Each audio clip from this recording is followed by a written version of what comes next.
Sous la présidence de M. Patrice Talon, président de la République, le Conseil des ministres s'est réuni ce mercredi 7 décembre 2022. Les travaux ont été sanctionnés par les décisions ci-après. Au chapitre des mesures normatives, en point 1, transmission à l'Assemblée nationale pour examen et vote du projet de loi relatif à l'activité d'affacturage en République du Bénin. Il s'agit d'un texte de loi uniforme adopté par l'UEMOA en décembre 2020, dont la transposition dans le droit positif des États est requise conformément aux règles communautaires. Le gouvernement ayant obtenu l'avis favorable de la Cour suprême, l'Assemblée nationale est saisie à cette fin. L'affacturage, faut-il le préciser, est une technique de gestion financière qui consiste, pour une entreprise, à confier dans le cadre d'un contrat la gestion de ses créances clients à une société financière appelée affactureur. Il permet donc à l'entreprise de rendre ses créances liquides et de récupérer de la trésorerie. L'affactureur procède, moyennant une rémunération, au recouvrement des créances, à la gestion des encaissements et ou à la garantie des risques clients. Cette technique de financement s'adresse à toutes les entreprises qui offrent des prestations à d'autres établissements du même genre ou à des organismes publics. Elle cible principalement ceux qui sont confrontés à des difficultés de trésorerie pour financer leur cycle d'exploitation et qui n'ont pas les facilités d'accès aux prêts bancaires classiques. Plusieurs avantages y sont associés, notamment la sécurisation et le financement du poste client, lequel constitue une des principales préoccupations des entreprises. En effet, une gestion efficace des créances en attente de paiement est primordiale pour le développement de l'activité ainsi que la réduction des coûts et risques liés aux délais de recouvrement et aux impayés. En point 2, modalités d'enregistrement des projets carbone en République du Bénin. Les réformes et politiques mises en place en 2016 ont permis à notre pays d'améliorer son niveau d'émissions de gaz à effet de serre. Pour capitaliser ces acquis, il convient d'asseoir une stratégie de développement sobre en carbone qui soit en adéquation avec les efforts d'industrialisation en cours, en instaurant l'exigence de mobiliser des ressources et de réduire les coûts. Les marchés carbone donnent aux pays et aux entreprises la marge de manœuvre nécessaire pour faciliter la transition bas carbone. Dans ce cadre, les évolutions récentes de ces marchés et la croissance de la demande du crédit volontaire associé sur des marchés émergents amènent à une réglementation carbone à l'échelle nationale. Dès lors, l'obligation de prise en compte dans le registre national de tous les projets carbone existants et futurs garantira une visibilité et un niveau de qualité des crédits carbone générés dans le pays et aidera au recensement exhaustif des actifs carbone. La fixation des modalités d'enregistrement permettra ainsi d'établir un cadre pratique pour favoriser le recensement de tous les projets carbone développés dans notre pays. Il donnera aux promoteurs du public ou du privé le détail des exigences requises et définira le droit carbone au niveau national. Le Conseil a donc adopté le décret devant régir ces opérations, de même que celui portant création de l'autorité d'enregistrement des projets carbone en République du Bénin. En point 3, mesures de revalorisation des salaires des agents de l'État. Ainsi qu'il l'avait promis, le gouvernement s'est employé à définir et à stabiliser les options qu'il a présentées aux partenaires sociaux le mardi 6 décembre 2022 aux fins de recueillir leurs avis et suggestions. Il en ressort une logique de revalorisation alliant justice sociale et volonté de prendre en compte tous les travailleurs. Ceci se traduit par un relèvement indiciaire uniforme pour tous et des sursalaires différenciés, privilégiant ainsi les plus modestes. Il est à comprendre que les échelles d'augmentation sont élevées en début de carrière et suivent une logique dégressive vers le milieu et la fin de carrière. Ainsi, le conducteur de véhicule administratif qui commence sa carrière connaîtra une hausse de 66% de son salaire.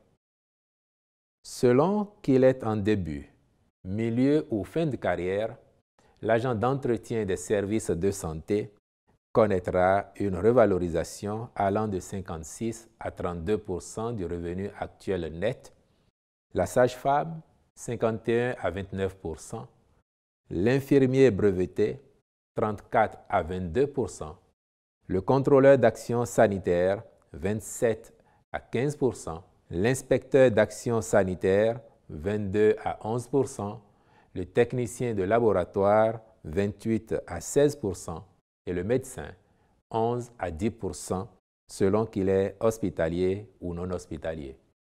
Dans les mêmes conditions, l'instituteur adjoint aura une augmentation de 49 à 33%, l'instituteur 34 à 12%, l'élève instituteur 34 à 25%, le conseiller pédagogique 16 à 12% et l'inspecteur 12 à 10%. Quant aux professeurs adjoints ou certifiés des lycées et collèges, ils constateront respectivement une augmentation de 25 à 11% et de 22 à 10%. Le conseiller pédagogique du secondaire aura pour sa part 22 à 11%, tandis que l'élève professeur certifié constatera un relèvement de 26 à 16%, l'élève professeur adjoint 29% et l'instituteur de l'enseignement secondaire 31%. Pour le fonctionnaire de police de deuxième et première classe, la revalorisation va de 34 à 23%, le sous-officier subalterne 23 à 16%, le sous-officier supérieur 18 à 12% et l'officier subalterne 21 à 10%. Le militaire du rang, pour sa part, observera une augmentation de 46 à 22%, le sous-officier subalterne 23 à 16% et l'officier subalterne 21 à 10%. En ce qui concerne les salaires les plus élevés, toutes catégories confondues, ils connaîtront des augmentations de 12 à 3%. Ces mesures entrent en vigueur dès ce mois de décembre 2022 et représenteront, dès la première année d'application, un effort financier de plus de 60 milliards de francs CFA sur la masse salariale. Il convient de signaler qu'elles produiront leurs effets sur les pensions de retraite, y compris pour les retraités actuels qui bénéficieront des implications du relèvement du point indiciaire. Par ailleurs, s'agissant particulièrement des aspirants au métier d'enseignant, il a été décidé, entre autres avantages, de leur accorder désormais 11 mois de rémunération au lieu de 9 actuellement, soit un effort financier supplémentaire annuel de 6,5 milliards de francs CFA et de leur donner la possibilité, à terme, de faire carrière comme agent de l'État. Enfin, à la suite des discussions avec le patronat, il a été retenu de fixer le salaire minimum interprofessionnel garanti SMIG à 52 000 francs CFA pour compter du 1er janvier 2023 contre 40 000 francs CFA actuellement, soit une hausse de 30%. Saisissant cette occasion, le gouvernement invite le secteur privé à se pencher favorablement sur la question de revalorisation des salaires de ses employés. Ont été par ailleurs adoptés au titre des mesures normatives les décrets portant nomination de commissaires aux comptes près certaines entreprises publiques et auprès de l'Institut national de la femme, agrément de la société civile professionnelle Ganiou Adechi et Kassirat Adechi et nomination de Mme Laïdé Tayo Kassirat Adechi en qualité de notaire associé par suite de constitution de la société civile professionnelle Ganiou Adechi et Kassirat Adechi sur la charge attribuée par décret numéro 86-132 du 8 avril 1986. Approbation des statuts modifiés de la Loterie nationale du Bénin, approbation des statuts de l'Observatoire de la famille, de la femme et de l'enfant. Au chapitre des communications, en point 1, création de l'association PCM Bonou pour la pérennisation des acquis du projet Commune du millénaire de Bonou. Ce modèle de gouvernance se veut un outil d'accompagnement des acteurs pour l'implémentation durable des politiques et stratégies de développement, notamment celles relatives à la transformation structurelle de l'économie des territoires.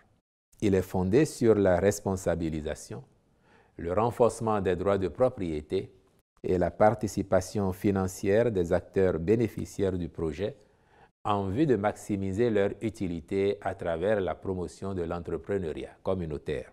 De ce fait, l'originalité du modèle réside dans sa capacité à stimuler les associations par le truchement du processus de l'économie sociale, à ne pas dépendre uniquement des dons des partenaires techniques et financiers, ni des fonds publics, mais à devenir maîtres de leur destin, autonomes dans leur façon d'acquérir ces fonds par la production et la vente de biens ou de services.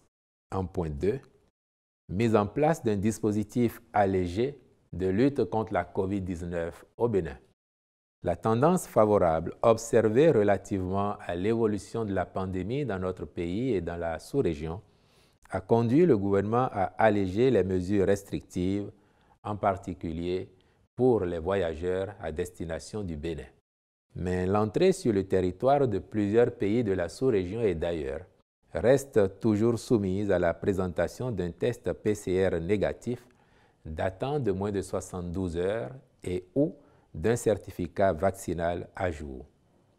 Aussi, le Conseil a-t-il marqué son accord pour maintenir un dispositif allégé de riposte en vue d'assurer la détection et la prise en charge des cas résiduels. Il permettra en outre d'effectuer les tests de dépistage aux voyageurs au départ de Cotonou selon les exigences des pays de destination, puis d'offrir des prestations de vaccination et délivrer les certificats appropriés.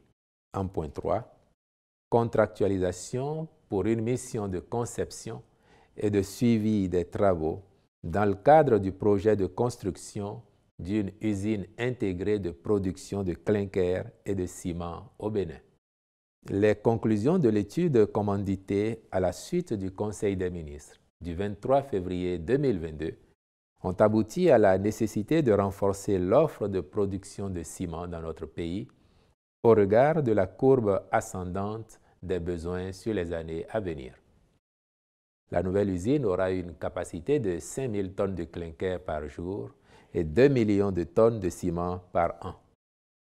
C'est pour en garantir la bonne exécution que le Conseil s'est prononcé en faveur de la présente mission qui porte sur la conception industrielle et le dimensionnement du projet, de même que sur l'assistance au choix des entreprises générales de construction et le contrôle des travaux. En point 4, contractualisation entre le port autonome de Cotonou et la Société immobilière et d'aménagement urbain SIMO pour la maîtrise d'ouvrage déléguée de divers projets de construction. Il s'agit des projets de construction du Centre des affaires maritimes, du parc logistique du Grand Nokoué, de la réhabilitation de la clôture de l'enceinte portuaire, ainsi que de la construction d'un hangar au quartier de Zongo, jouxtant le port est destiné à l'accueil de marchandises. Les ministres concernés accompliront les diligences appropriées dans le sens du démarrage à bonne date des travaux et de la conduite rigoureuse des différents chantiers. Au chapitre des rencontres et manifestations internationales, ont été autorisées l'organisation à Cotonou, en décembre 2022, d'un masterclass international de simulation de pratiques de haut niveau en cardiologie interventionnelle, ainsi que la participation du Bénin au sommet États-Unis-Afrique à Washington, D.C., du 13 au 16 décembre 2022. Enfin, au chapitre des mesures individuelles, sur proposition du ministre de l'Énergie, M. Gérard Zagrodnik est nommé directeur général de l'Agence béninoise d'électrification rurale et de maîtrise d'énergie ABERM, cumulativement avec ses fonctions actuelles. Je vous remercie.